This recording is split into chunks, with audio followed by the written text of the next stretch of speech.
ইদানিং শুনতেছি তার বউ আবার বলতেছে, যিনি বক্তা স্টেজেও সে পরকীয়ার বিরুদ্ধে কথা বলে, তিনি কয়েকজনের পরকীয়া আসক্ত। তখন আমি গতকাল চাঁদপুরে বলেছি যে এই কথাটা, আজকে হাটহাজারিতেও আমি এই কথাটাই বলবো, ভালো হয়ে যাও মাসুদ।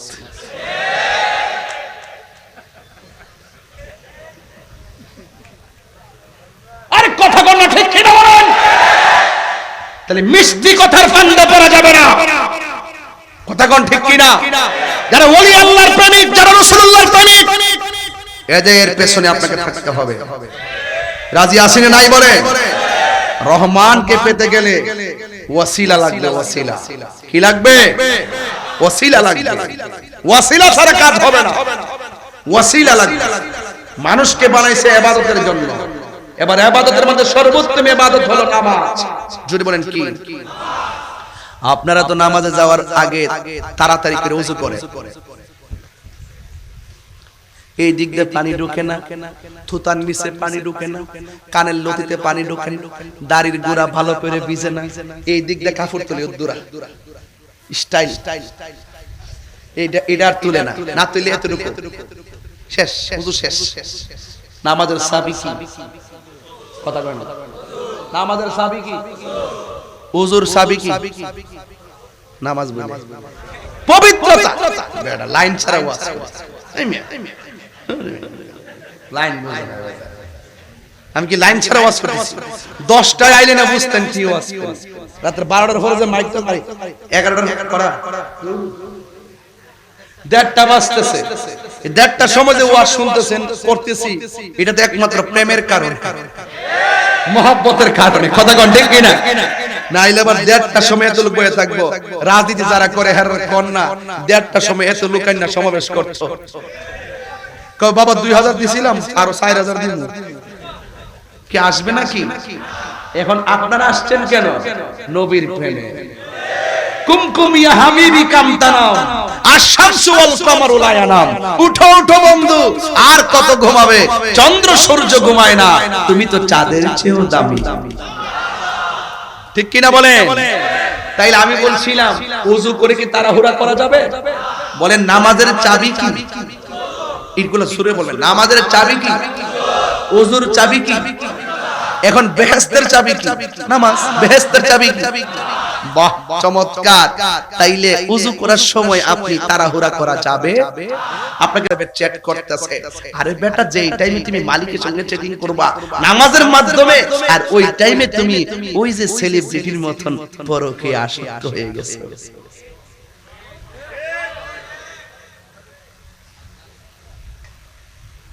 বউ এখন তার বিরুদ্ধে অভিযোগ করছে। আমি আফসোস করতেছি, তাদের সংসারটা ভেঙে যাইতেছে। যিনি ওয়াজে বসে বসে বলে যে পরকীয়া করা যাবে না, পরকীয়া ঘরে ঘরে ঢুকে গেছে, ইদানিং শুনতেছি তার বউ আবার বলতেছে, যিনি বক্তা স্টেজেও সে পরকীয়ার বিরুদ্ধে কথা বলে, তিনি কয়েকজনের পরকীয়া আসক্ত। তখন আমি গতকাল চাঁদপুরে বলেছি যে এই কথাটা, আজকে হাটহাজারিতেও আমি এই কথাটাই বলবো, ভালো হয়ে যাও মাসুদ।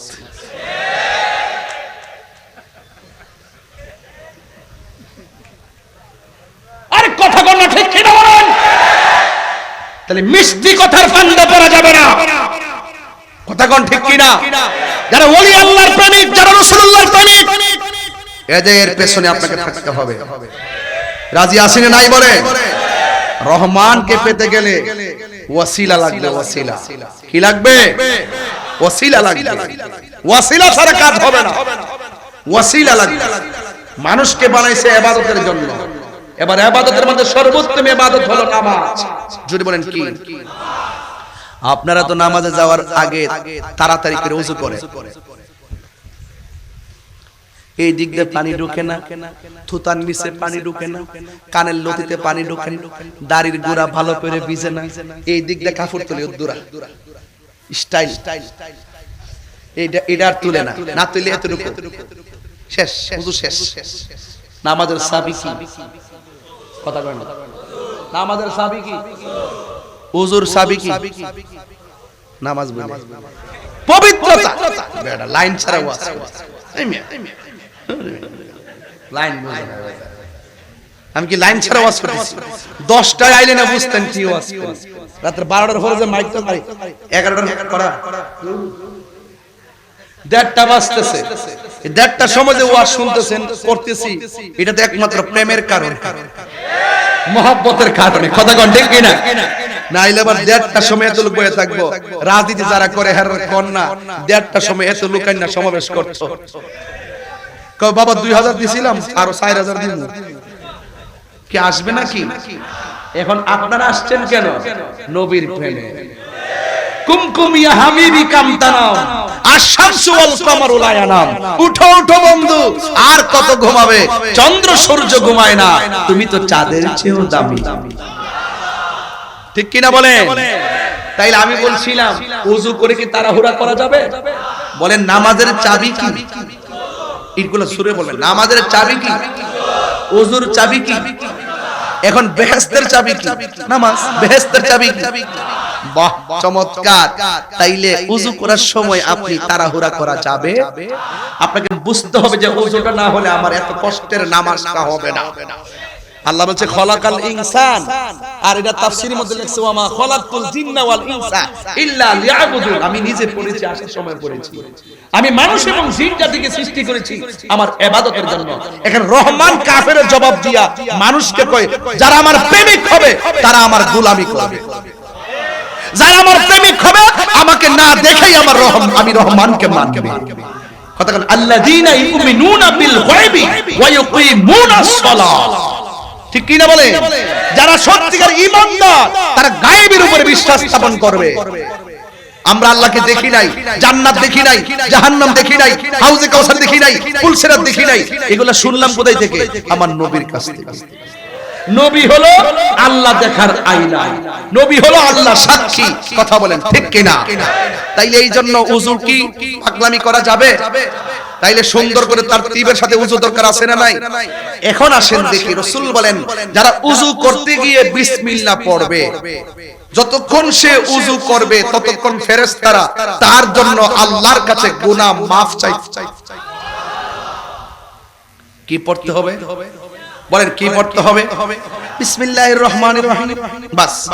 এরপর আপনি যখন ওযু করার সময় মুখের মধ্যে পানি দিবেন, রাসূল বলেন এই মুখ দিয়া যত গুনাহ করেছে ওযুর পানির সঙ্গে গড়গড়া করে পানি ফেলার সময় তার জবান থেকে গুনাহগুলো মাটিতে পড়ে যায়। যখন আপনি মুখমণ্ডল ধৌত করবেন, চোখ দিয়ে যত গুনাহ করেছেন চোখের গুনাহগুলো আল্লাহ নিচে ফেলে দিবেন। শুধু তাই নয়, রাসূল বলতেছেন ওযু করার পরে অল বডি থেকে হোক, দাড়ি কিংবা কানের লতি কিংবা চুলের গোড়া কিংবা পা অথবা হাত, শরীরের যেই কোনো জায়গা থেকে যদি এক ফোঁটা পানি লাস্টের ফোঁটাটা পড়ে, ওই ফোঁটার সাথে সাথে তার জীবনের গুনাহ মাটিতে পড়ে যায়। তাহলে ওযুতে কি পাগলামি করা যাবে? ওই রহমানকে পাইতে গেলে কি আমরা পাগলামি করতে পারবো? এরপরে আসেন রাসূল বলেন ওযু শেষ হওয়ার পরে আসমানের দিকে তাকায়া যারা কালিমায়ে শাহাদা পড়বে, ওই কালিমায়ে শাহাদা পড়ার সাথে সাথে আমার আল্লাহ 8টা জান্নাতের দরজা খুলে দিবে। খলাকাল ইনসান, আল্লাহ মানুষকে সৃষ্টি করেছেন। আল্লাহর ইরাদা কি? যে মানুষ আমার গোলামি করবে, মানুষ আমার ইবাদত করবে। কেন? কয় আশ-শামসু ওয়াল কমারু বিহুসবান, আমি চন্দ্র সূর্য নিয়ম মাফিক চালাচ্ছি। হ্যাঁ, ওয়ান নাজমু ওয়াশ শাজারু ইয়াসজুদান, চাঁদ এবং তারকা এবং ঘাস উভয়টাই আমি আল্লাহকে সিজদা করেছি। তো তোমরা তো সৃষ্টির সেরা, তোমরা আমার সিজদা করবে না তো কার করবে? তাইলে ওয়াজের তারুস, ওয়াজের যে মানে নিসবতগুলো আপনি বুঝতে পারতেছেন তো? এবার আসেন আরেকটু সামনে গেলে আরো মজা পাবেন। রাসূল বলেন হাসরের মাঠে সর্বপ্রথম নামাজের হিসাব হবে। বলেন কিসের হিসাব? এখন আপনি নামাজ পড়লেন, কপালে দাগ ফেললেন, গিরার মধ্যে দাগ ফেললেন, কিন্তু নবীকে মানলেন না। এই নামাজের দাম আছে? একটু বড় করে নামাজের দাম আছে? কেন নাই? কারণ নবী হলো ঈমানের মূল। নবী কি? আর ইবাদত কবুল হওয়ার পূর্ব শর্ত হলো নবীর মহব্বত। নবীর মহব্বত। তাইলে কাফেররা কার জবানের কথার পরিপ্রেক্ষিতে প্রশ্ন আনছে দেখেন। রাসূল যখন রহমান বলে, কাফেররা কয় রহমান কর্তিকা কয়, এর রব তো আল্লাহ না। আমরা যেমন এক মূর্তির পূজা করি, ওরাও তো এক আল্লাহর ইবাদত করব। তো রহমান কারা? যেই নবী সরাসরি রহমান বলে, সেই নবীর কাউন্টার যখন তারা দিয়েছে, আল্লাহ সহ্য করে নাই, বন্ধুর জবান মোবারকের কথা কোরআনের মধ্যে দলিল বানায় দিয়ে দিয়েছেন রহমানকে। বাস এভাবেই একের পর এক কাফেরদের বিভিন্ন অবস্থার আলোকে আল্লাহ পাক কোরআনকে নাজিল করেছেন। এই পৃথিবীর মধ্যে যত ইবাদত আছে, একটা ইবাদত মানুষকে অশ্লীল এবং খারাপ কাজ থেকে দূরে রাখে, এটা হলো নামাজ। হাশরের মাঠে আফদালুল ইবাদত সালাত, সর্বোত্তম ইবাদত হলো নামাজ। আর হাশরের ময়দানে 7 প্রকারের মানুষ আল্লাহর আরশের নিচে ছায়া পাবে। এর মধ্যে এক শ্রেণীর মানুষ হলো যৌবনকালে যার ইবাদত বেশি। আমার যুবক পোলাপান্ডি ঘুমায় গেছে, এই যুবকদের ওয়াজ করলাম, ওরা ঘুমায় গেছে। হাশরের মাঠে ওই লোকদেরকে আরশের নিচে ছায়া দিবে যারা এই পৃথিবীতে জোয়ান অবস্থায়, যুবক অবস্থায় আল্লাহর ইবাদত করছে। অর্থাৎ যৌবনকালে যার ইবাদত বেশি, তারা আরশের নিচে ছায়া পাবে। আরো বড় করে বলে না সুবহানাল্লাহ। এই ছায়া পাইতে গেলে নামাজের দরকার আছে না নাই? আরো বড় করে আছে না নাই? এই জন্য নামাজ কি শুধুমাত্র সপ্তাহে সপ্তাহে না মাসে মাসে? কয় ওয়াক্ত? আরো জোরে। মাঝে মাঝে ওভার টাইম চলবনি। ওভার টাইম কাকে বলে? তাহাজ্জুদ, নফল। নফল নফল ইবাদত। রাসূল বলছেন নিয়মিত 5 ওয়াক্ত নামাজ পড়লে বান্দা হয়। আর যার ইবাদত 5 ওয়াক্তের পাশাপাশি বেশি নফল থাকবে, নফল ইবাদতের দ্বারা বান্দা আল্লাহর বন্ধু হয়ে যায়। সুবহানাল্লাহ বলবেন না? বাটকারা বুঝেননি? কেজির মধ্যে যখন বাটকারা দিবেন, দেখবেন ওজন আরো কি হবে? বাড়ি হবে। আমল ফরজের পাশাপাশি কিছু রাখবেন, নফল রাখবেন। ফরজ যদি কোনো কারণে কবুল না হয়, এই নফলগুলো আবার টান দেওয়া হবে। টান দিয়ে দিয়ে আপনাকে মিজানের পাল্লা ওজন করে জান্নাতে যাওয়ার ব্যবস্থা হয়ে যাবে। ঠিক কিনা বলেন? তাহলে আজকের এই মাহফিল থেকে আপনাদের খেদমতে আমার আরজ থাকবে, উঁচু কণ্ঠে উঁচু আওয়াজে বলবেন সেজদা পাওয়ার মালিককে। এতে কোনো সন্দেহ? আমার বাবারা, হাশরের মাঠে 5 ওয়াক্ত নামাজিরা যারা নামাজ পড়বে না, তারা 1 ইঞ্চি সামনে যেতে পারবে না। তাদেরকে সম্পদ দিছিল, রবের রাস্তায় ব্যয় করে নাই, অবৈধ পন্থায় অর্জন করেছে। আল্লাহ বলবেন রে কোন পথে ব্যয় করছো? 1 ইঞ্চি সামনে যাইতে পারবে না। মাঠটা বড় কঠিন হবে। ওই মাঠের মধ্যে যে মানুষ উঠবে, হুফাতান উরাতান, তারা উলঙ্গ অবস্থায় উঠবে, জুতা পরিধান ছাড়া উঠবে। আয়েশা বলবে ইয়া রাসূলুল্লাহ, একজন আরেকজনকে দেখবে, এটা কেমন মাঠ? রাসূল বলেন আয়েশা রে, একজন আরেকজনের দিকে তাকাবে, চুল পরিমাণ সুযোগ পাবে না। ওই মাঠটা বড় কঠিন হবে। সেই দিন আল্লাহ 2টা অবস্থান প্রদর্শন করবেন, একটা হলো কাহার আর একটা হলো রহমান। এই যে রহমান আমি পড়লাম, এই রহমান নামটা বড় মধু। যেরকম ঠিক কিনা? তুমি রহমান, জোরে, তুমি মেহেরবান। সবাই বলতে হবে, তুমি রহমান, তুমি মেহেরবান। আল্লাহু আকবার। এই জন্য আমার যুবক ভাইয়েরা, হাশরের ময়দানে নামাজের হিসাব হবে আগে, কিন্তু হাটহাজারী জমিনে যারা মুয়াজ্জিন আছে এদের সম্মান অনেক বেশি। এই মাহফিলে মুয়াজ্জিন আছেন নিও? কেডা আছে? নাই তো। তুমি আছো? কোথায় আছেন? তো মুক্তার, তুমি দিয়ে আসো।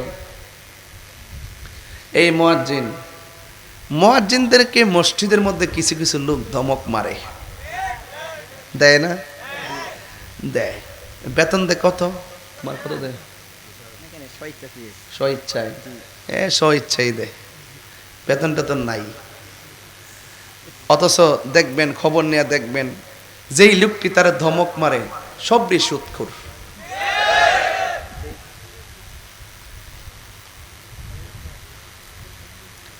তার মসজিদে নাও থাকতে পারে, আবার দরবার লাগাই লাভ নাই। মসজিদের মধ্যে ইমাম সাহেবের 5,000 টাকার বেতন দেয় না, 20,000 টাকার ধমক মারে। এই মুসল্লির ম্যাক্সিমাম সুদখোর। আমাকে অনেকে বলে যে হুজুর আপাতত আপনি সুদের ওয়াজ করেন না, একটু সমস্যা আছে। আমি বলছি কিরে বাবা কি সমস্যা?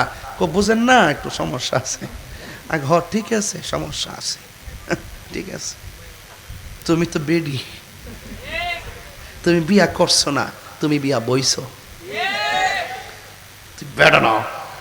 সুদ যে হারাম এটা কি মোল্লার কথা না আল্লাহর কথা? তো আল্লাহর কথা কি কোনো মোল্লার কথাই আমি বন্ধ রাখতে পারবো? বলেন সুদ খাওয়া কি হালাল না হারাম? আরো বড় করে হালাল না হারাম?